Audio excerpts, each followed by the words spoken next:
আমার একমাত্র শত্রু আমি।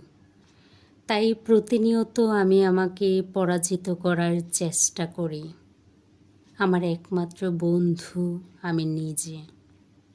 তাই প্রতিনিয়ত আমি আমাকে পুরস্কৃত করার কাজে ব্যস্ত থাকি।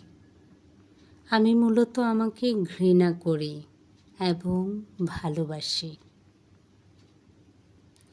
আদম প্রথম আত্মহত্যা করেছিলেন, ফলে তাকে জান্নাত থেকে পৃথিবীতে আসতে হলো। পৃথিবীতে যারা আত্মহত্যা করে তারা কি জান্নাতে চলে যায়? মানুষের অনেক রাষ্ট্র থাকলেও রোগ মহামারীর রাষ্ট্র একটাই, পৃথিবী। ধর্ম, যুদ্ধ, রাষ্ট্র, রাজনীতি, অর্থনীতির নামে মানুষ যত আলাদা হবে তত শক্তিশালী হয়ে উঠবে রোগ, জীবাণু, মহামারী।